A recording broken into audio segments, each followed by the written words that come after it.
sucking through last straws, sitting behind locked doors.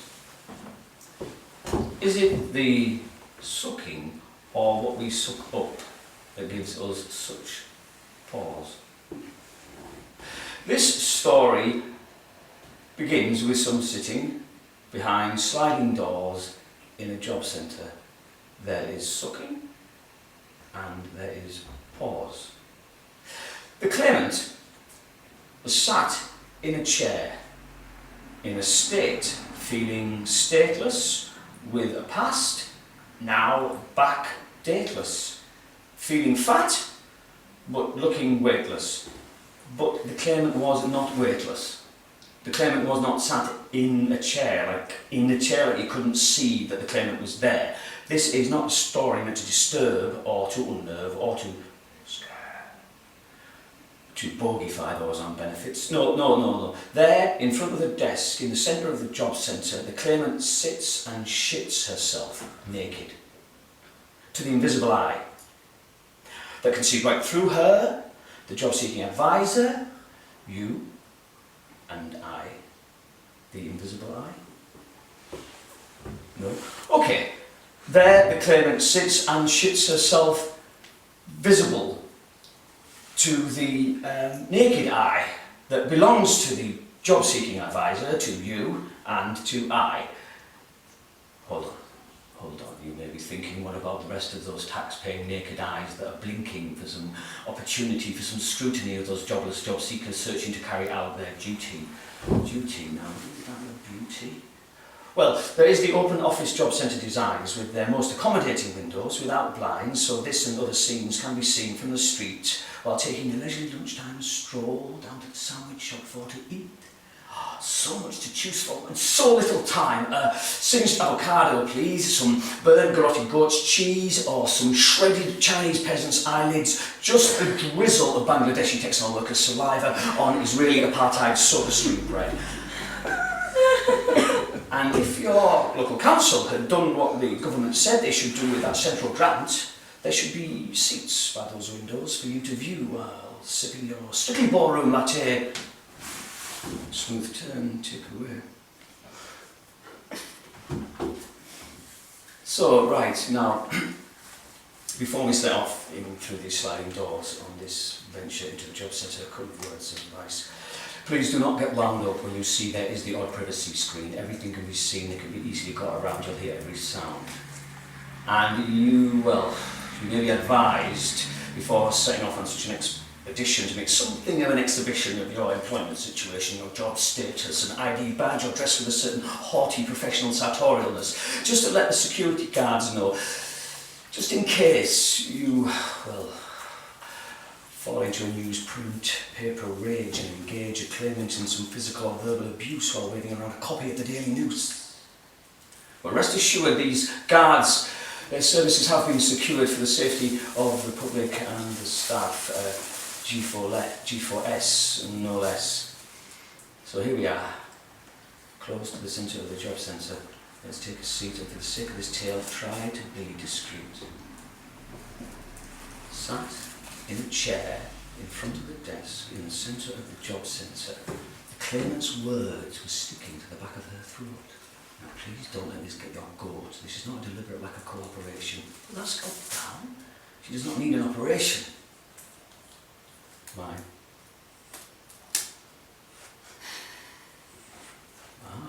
Your look is going to change.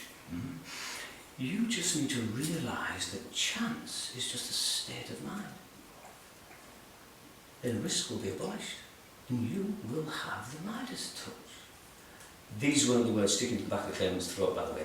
No, the shape of these words were the shape of the tread on the wheels turning inside the claimant's head. Enough said? Sat behind the desk in the centre of the job centre, job-seeking advisor Ms. Gleeson addressed the claimant with 5 inquiring yeses.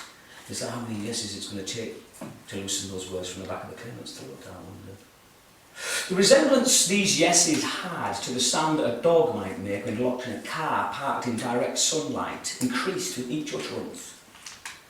I'm not going to do these yeses because apparently I don't do very good animal impersonations.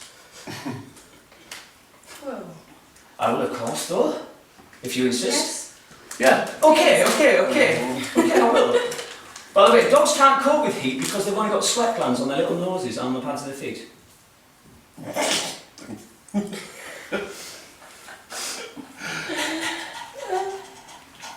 Yes.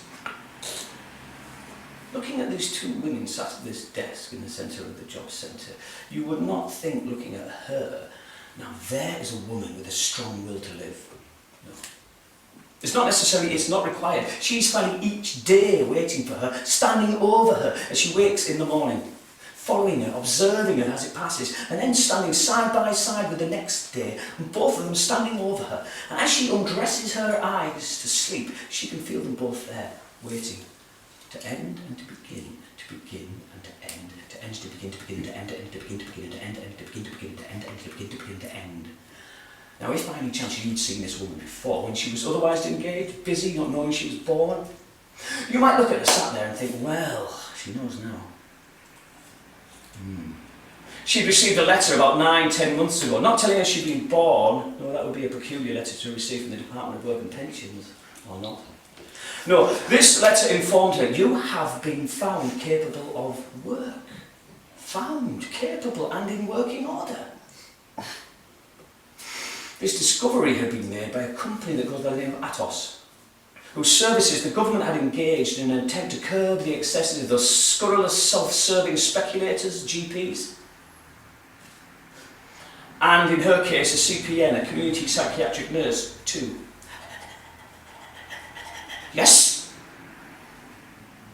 She arrived far too early to the sports centre that day. That's where the Atos examinations were taking place, by the way. She couldn't afford a taxi, she could not afford to be late, but she could not afford to get herself into an agitated state. But she could afford to leave it in the hands of fate. If previous medical opinions turn out to be awry, so what? So be it. She was not work shy. Work? She had almost made the ultimate sacrifice for this, your, her Majesty's government's nation. She answered the Atos examiner's questions without a drop of hesitation, like a full and frank declaration, doing not a bad impersonation of her CPN. I won't do an impersonation of her doing an impersonation of her CPN because apparently I don't do very good impersonations of people with PTSD doing impersonations of CPNs. Oh yes, you do. Well, I will, of course, if you insist. Please. Thank you. Okay. It is only through the corners of a past encrusted eyes that she can see the present. The expression on the Atos examiner's face turned a tad unpleasant at this most informative pretense, darkening still further at her insistence that her star sign being Cancer was not just a coincidence. Between 60 and 65% of her time when indoors is spent either sitting or standing with her back nestled against the walls. And when mobilising to avoid anxiety, it is necessary for her to sidle along walls, through rooms and corridors. Well, the Atos examiner refused to accept this had any connection with her being born at noon between the 21st of June and the 22nd of July. She reined in her thoughts, she let out a sigh. So, she was punctual, and she was also very well presented, but she was awarded 2 points with a click of a mouse when trying to fasten the harness attached to the hoist. She relented. The hydraulic hoist by the side of the swimming pool. She was maintaining her dignity, but she was finding it very difficult to keep her cool. And you can imagine the levels of frustration involved in trying to fasten fiddly little buckles and clasps with a claw. This ability she had sacrificed in what we euphemistically called a war, in a line of duty drawn by Her Majesty's government's experiments in alchemy.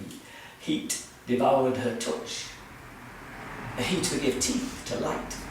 An ingesting light that devoured what was there before the stars and the planets, and a touch, and a touch.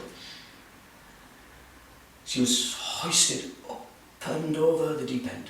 Once the harness was secured, given the comforting words, don't worry, we are insured. She was lowered into the water, the drone of the hydraulic hoist ringing in her ears. She was having problems holding on to tears that were pricking at the back of her eyes. Chlorine? No, not necessary. Instructed to unfasten the harness, please. She did, she could. And those previous 2 points were taken away with a clickful of ease. With beaded bubbles draining from her nose and mouth, she sank slowly to the bottom of the pool. So she was fit for work. Two Atos attendants got her out of the water with a well-drilled extrication. One applied mouth-to-mouth resuscitation, whilst her colleagues sat and watched with a morbid fascination. Now you may be wondering, if mouth-to-mouth resuscitation was required, what does it take for the imagination to be fired into following that it was because of the inhaling and the swallowing of water that she sank? But that would not be another body in Money's bank to be withdrawn or not at Money's will. Supply on demand, a trick of Money's traffic light spill. Human trafficking is a crime, but not all the time. Well, the Atos examiner's report made no mention of mouth-to-mouth resuscitation occurring at all, and her recollection of experiencing the kiss of life manifested itself in a feeling of gratitude deep, slicing off the top of her dignity, producing a draft, a tiresome, fatiguing draft. She didn't have it in writing yet, but she had been found. Yes? Still sat in front of the desk in the centre of the job centre, the claimant paused. She became aware of a warmth still there in the partly upholstered chair where the previous claimant, who was just about to leave the building through the sliding doors, had sat and signed a piece of paper, a pledge on that desk in the centre of the job centre that would allow him the use of 256 kilowatts of gas, 108 kilowatts of electricity, the use and disposal of 203 gallons of water, to clean himself and to feed himself for the next 2 weeks.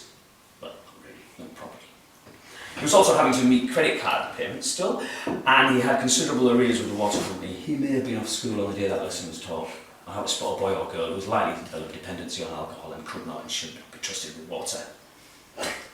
Or money.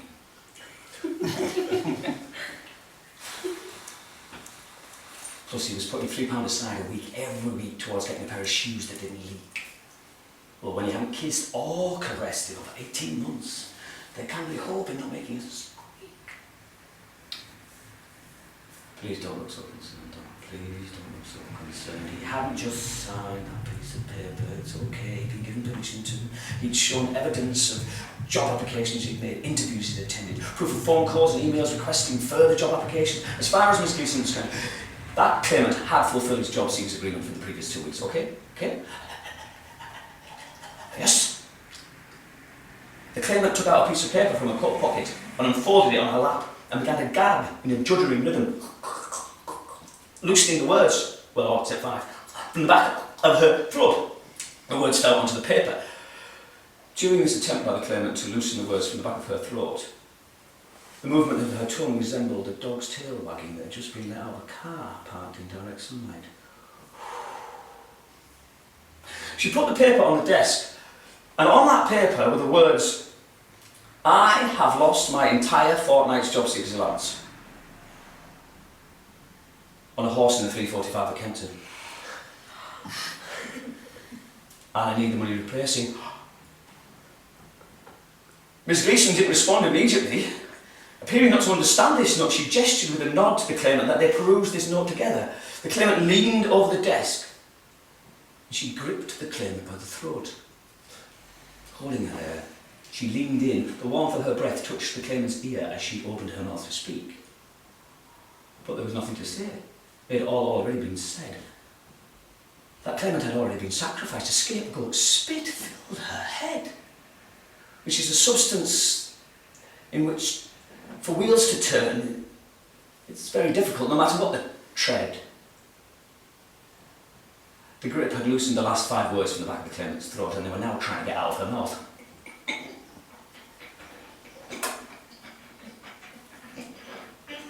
The grip released, the claimant slipped back into the chair. "I haven't eaten for 3 days," scuttled out between the claimant's lips. "I haven't eaten for 3 days" is 6 words.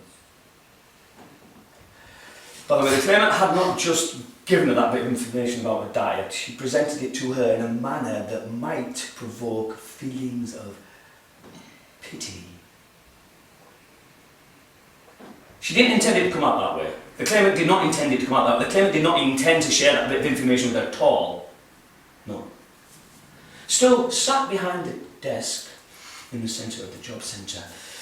The possible consequences of what she had just done to the claimant was sinking into the lining of her stomach. Her throat dried, and she pushed the button under the desk. Arjan, standing by the sliding doors, got a message in his earpiece.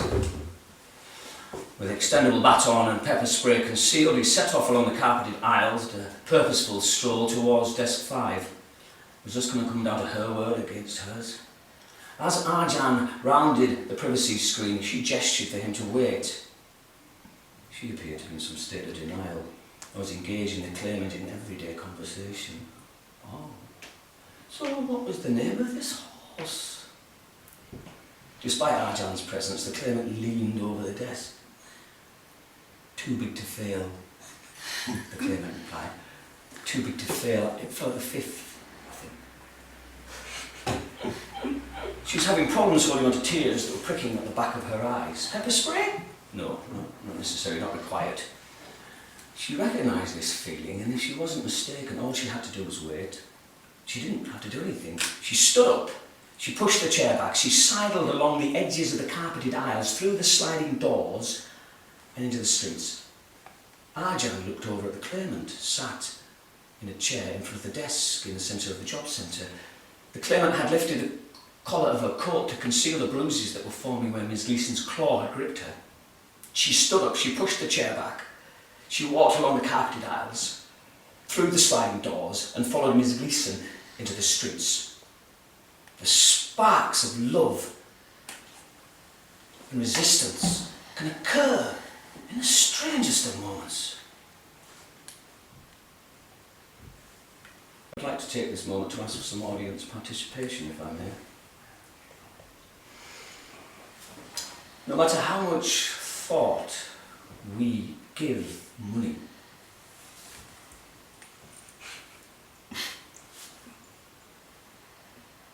nothing is bought but worry. It's got a very short and defensive fuse, money's muse. Often my meditations on money will just refuse. I really don't understand why it has to lose money and why its muse should get so funny now.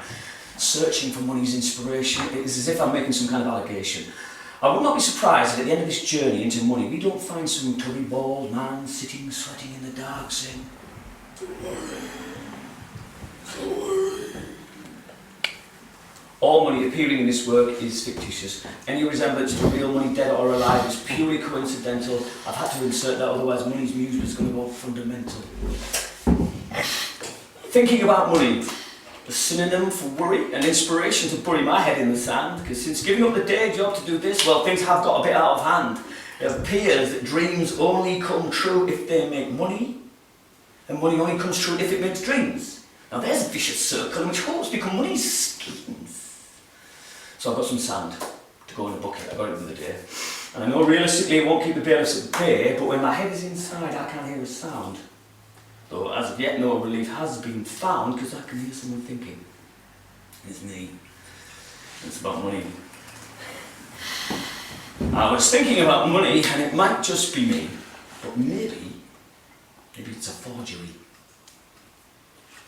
Minted. Have you ever heard such a smokescreen of a word, or something that is just printed? And if money is just printed, just a print, then deep down we are all skint. Skint, the past participle of the to skin.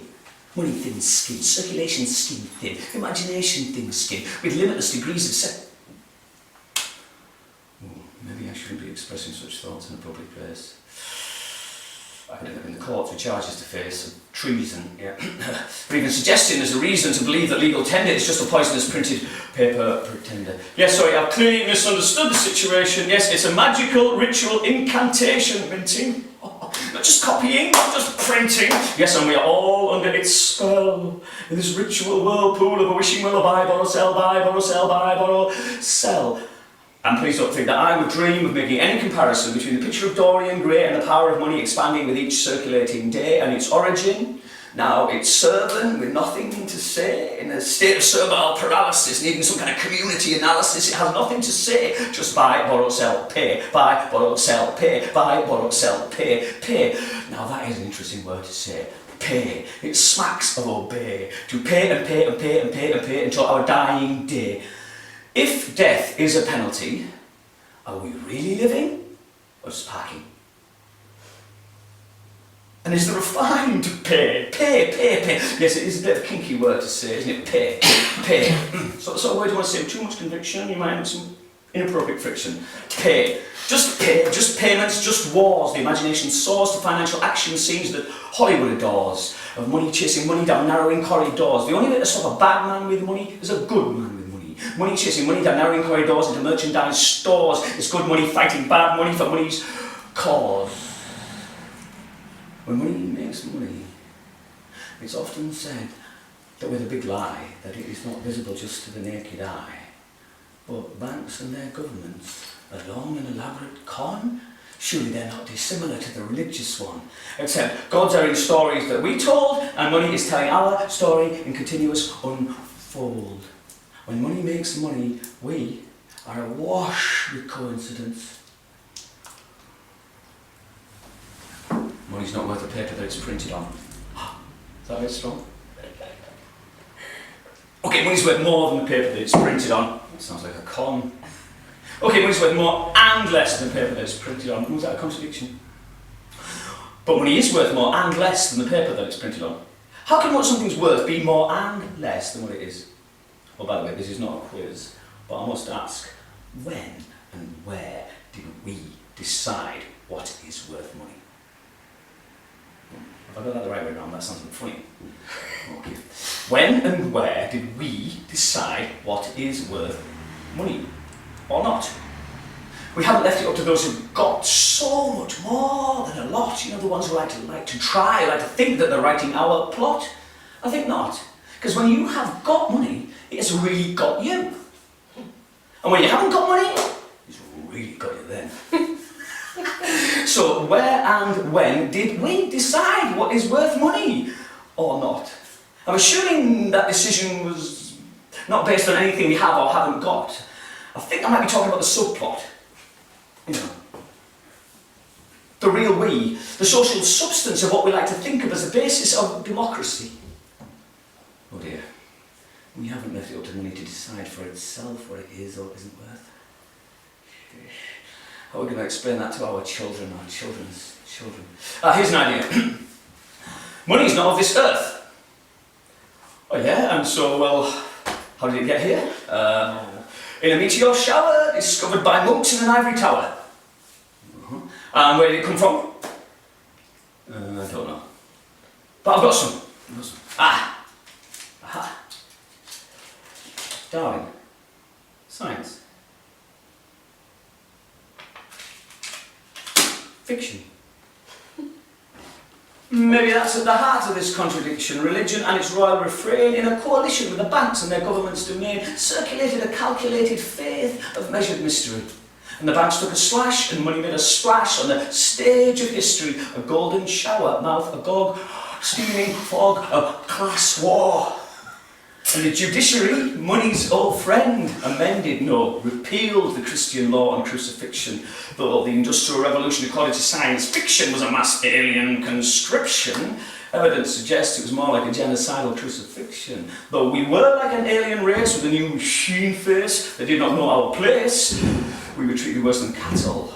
Worked to the bone until the oh so premature death rattle. Men, women, children in toil. Worked until the blood began to boil. And serum builds up in the perineum sac, just like the Christian Saviour's heart attack. And the transubstantiation of almost an entire population. And money rose on the third day, and we were free to work for money and to pay. Pray, pay, pray, pay, pray, pay, pray, pay, pray, pay, pray, pay.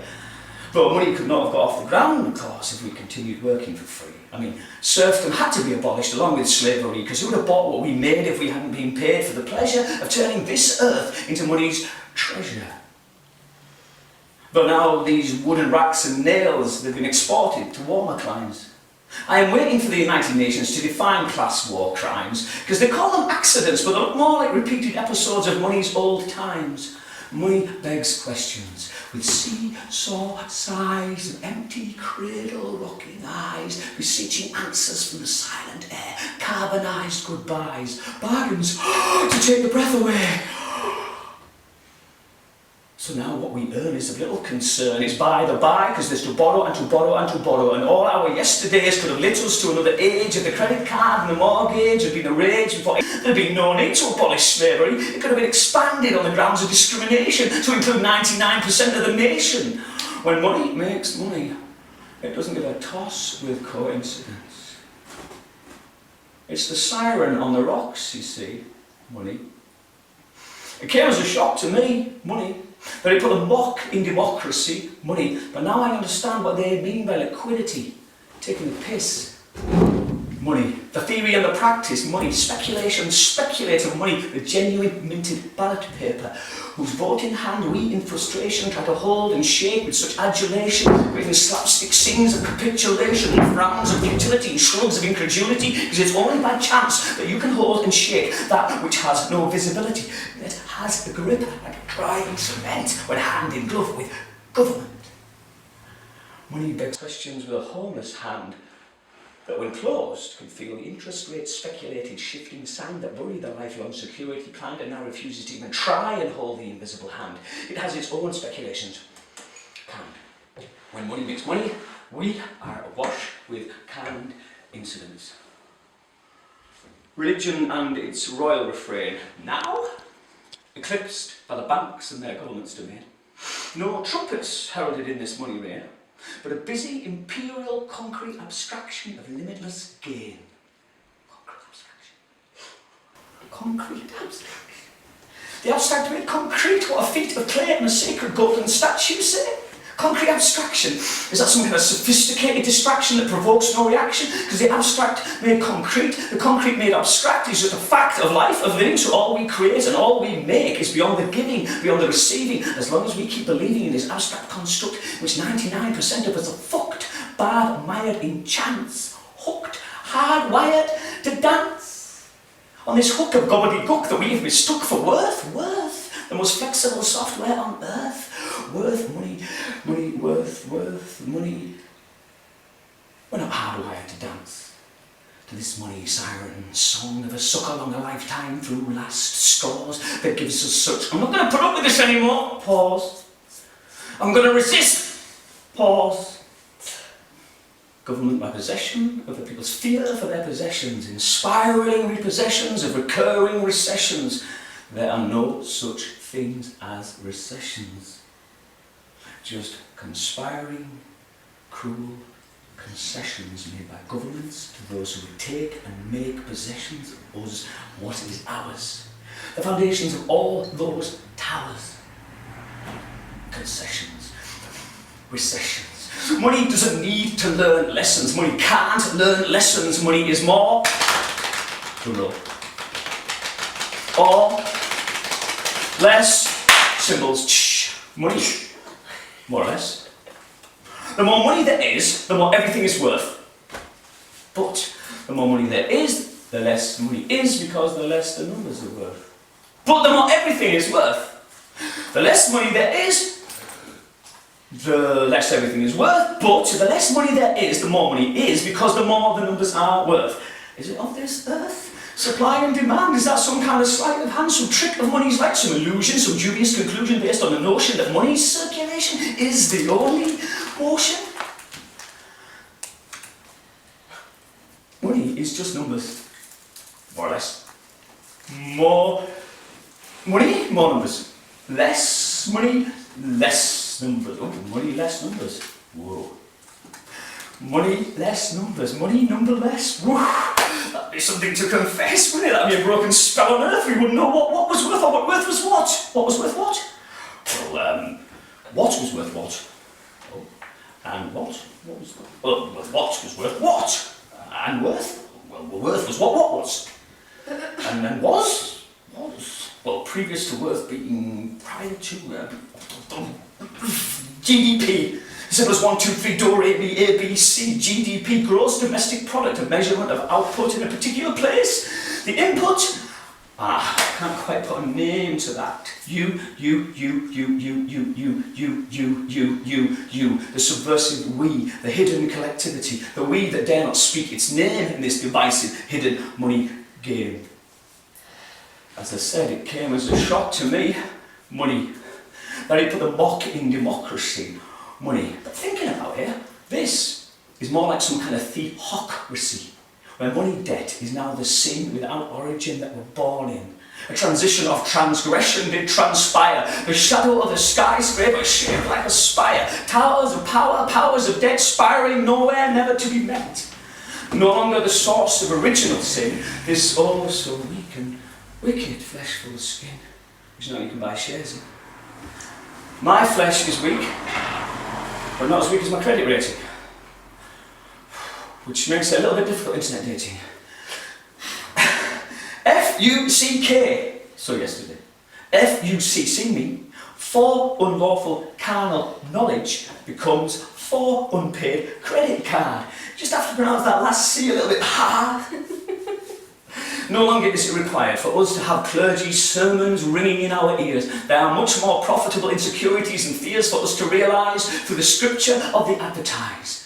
Money begs questions. With an empty stomach, blurred concentration of the child's attempted separation of the words from the page, with a self-fulfilling whispered rage behind the scenes of inadequacy's stage. Oh, but that child could walk out onto that stage, and with eloquence make real that rage. Money begs questions like it hasn't eaten all here. I will do my impersonation of money begging questions, if I may. Money begging questions, one of the most difficult mimes in the book. Often mistaken for being forsaken while being mistook. But being mistook while being forsaken should not be mistaken for being lost whilst already taken. O Father, why hast thou forsook me? As the biblical loss in translation, the clergy should have been given a clear and unequivocal clarification, but trusting banks aren't any church. No, neither has a conscience to search. Both live and breathe by the same spirit, an abstraction without limit. Eternal credit line, faith and numbers combine. Cloud9, financial instrument design, and another miraculous transubstantiation without a shred of a shroud of fabrication through their credit default swap incantation. Derivative sin without origin, spinning, investing, vested veil. And now our debts, like our sins, are up for sale. Spend and ascend. Spend and descend. Spend and offend. Spend and amend. Does that look any smaller? Bigger? Smaller? Bigger? Spend and offend. Spend and blend.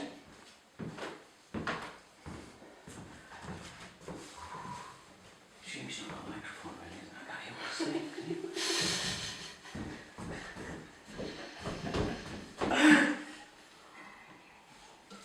I'm saying. Spend and condescend.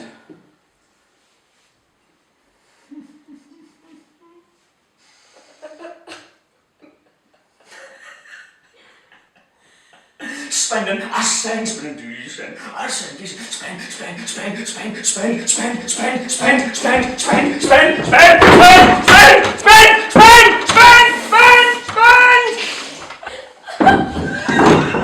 spend, skins.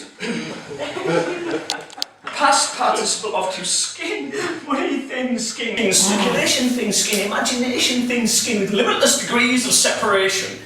Is debt what we are bandaged in? Bondage. Bandage, bondage. Bondage. Bandage, bondaged. Bandage, bondage, bandage, bondage. Bandage, bondage. You say bondage, I say bandage. Let's call the whole thing a kinky first aid hostage situation. A kinky first aid hostage situation. 99% of every nation in a kinky first aid hostage situation. Sorry. Excuse me. I think I'm suffering from sham shock.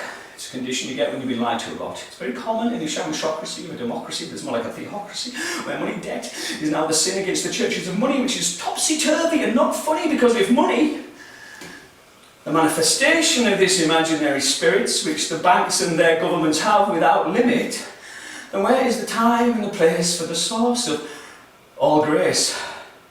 The human spirit that thrives when what's yours is mine, and mine is yours, and flowers in the beauty of a common cause. Let's unhinge money's doors and make those scary towers of scary powers ours. Let's disobey It's very easy to say. Let us disobey. That's so easy to say. But let us disobey, because we don't have to pay. It's very easy to say. Let's pork faith and beg a belief and make our own relief from this money thief, this money state that flies the self-interest rate higher than a kite, where the real unwritten right to life and liberty is money makes you free. Money makes you free.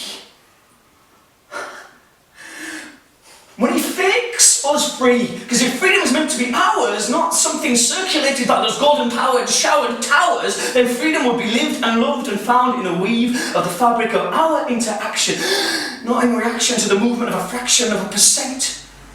Because then we are still a frightened animal, except this time we don't even know we've got a scent. You fill up my senses like a man in a forest.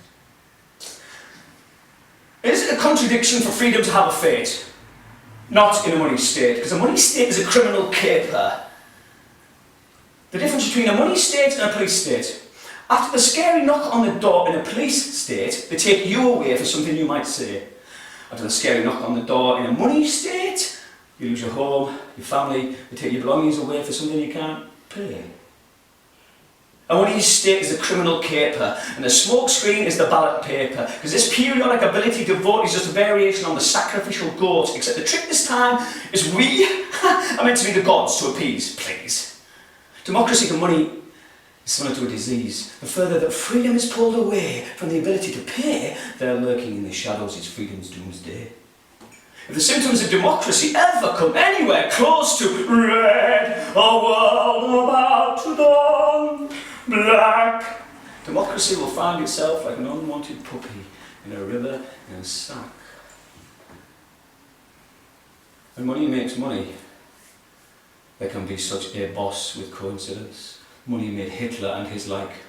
Not just their fear and loathing of the disabled, unemployed, travellers, gypsies, Jews. Money had the right to, and it did choose. Hate can't fund an election campaign. Money did and money will, no matter how cruel, inhuman and insane. And do you think money's changed? Well, it looks and it tastes pretty much the same to me, and it doesn't give an FUCC about the practice of democracy. When money makes money, we can be the dross with coincidence. Poetry treats money like a bad smell. Oh dear. Nothing rhymes here. Nothing to tell. Money treats poetry in a nutshell. Just ripples on a wishing well. Experiments are being carried out on this universal equivalent known as cash. Scientists are circulating its particles at high speed and they're letting them crash. And in the core of the aftermath of this collision there is an interesting vision. Anti-money is real. Its qualities, it's something you can touch, something you can judge, and something you can feel. Now the banks and their governments are a little bit concerned about these experiments because it turns out under the microscope the majority of anti-money is made up of matter and energy and some other stuff. And there is enough to clothe, to feed, to house and to educate every man, woman and child on this earth. Enough as enough, not some abstract comparative equivalent worth. Now I know anti-money sounds funny. But to us unscientific folk, gravity was just a joke. Too down to fly. When money makes money, we are awash with coincidence. Maybe this game of equivalence is going to have to be redefined. Because it turns out the earth doesn't mind the equivalent becoming the real. Because then the earth is just a notional part of any deal. A bargain basement, fire sale, flooded damaged steel. And the real is... And the deal is, our equivalent fueled actions are not even fractions of percentages of numbers on a screen, regurgitating abstraction over and over for the sake of extraction of more to the power of more. What is money for? Who is money for? Hold on, I hear you say. What's so ambivalent about this universal equivalent? Surely it's just a means of exchange. It's nothing to us strangers. It's just a way to rearrange us. Oh yeah, exactly. And the history of rearrangement through this convention too numerous to mention, well, it's given it more than a bad name, but what can you expect without any conscience, without any honour and without any shame, and still the poor to try? I'm to blame. There's a crisis in the brand. Money. Offshore and on land, honey. So to the rebranding of this universal equivalent of not such a long standing, there'll be an opening ceremony, of course, that goes without saying. The televised depiction of the history of our paying for everything that's always already been ours. So the sound of more showers, filling this whirlpool of a wishing well of buy, borrow, sell, buy, borrow, sell, buy, borrow, sell. There is a dictatorship of accumulation and misappropriation to be overcome, with an ideology that the parts do equal the sum. Maybe this, their money, is the last dark art of creating the illusion of keeping us together whilst keeping us apart. Hold on, I hear you say. Surely we're all together in this whirlpool of a wishing well under money's spell together day after day. Some of us are more spun against than spinning. Banks and their governments are like churches creating sin for the sinning. 99% to be almost precise, with a price on our heads or tails, diced behind money's veils. Money has made us the forgery, passing us off as this thing called humanity. A case of mistaken, misshapen identity. Money is just numbers for our waking slumbers to repeat like sheep to help us sleep while we work.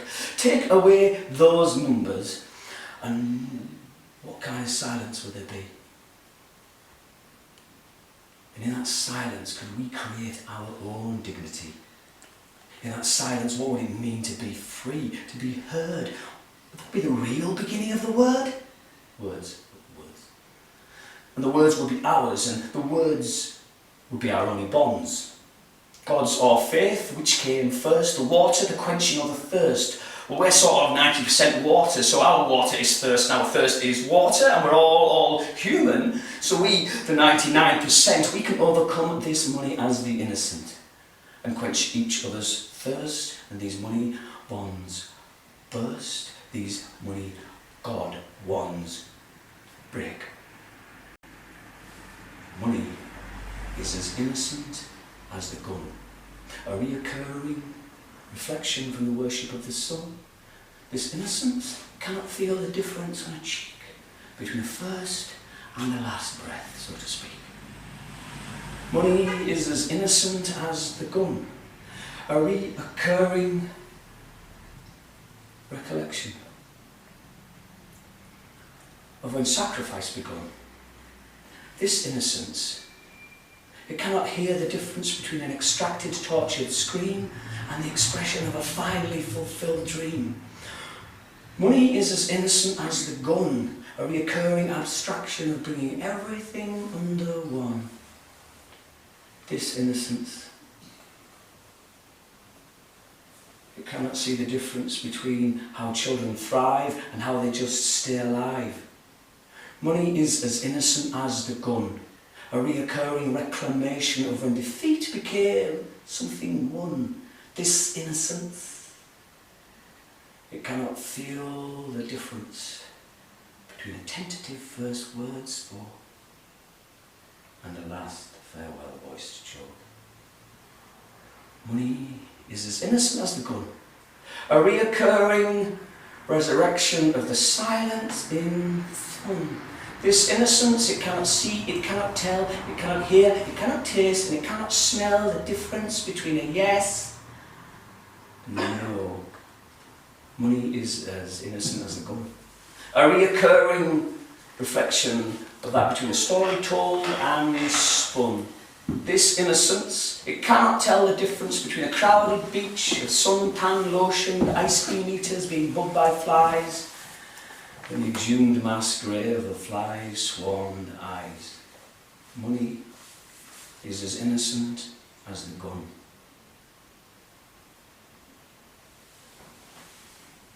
And that's the end.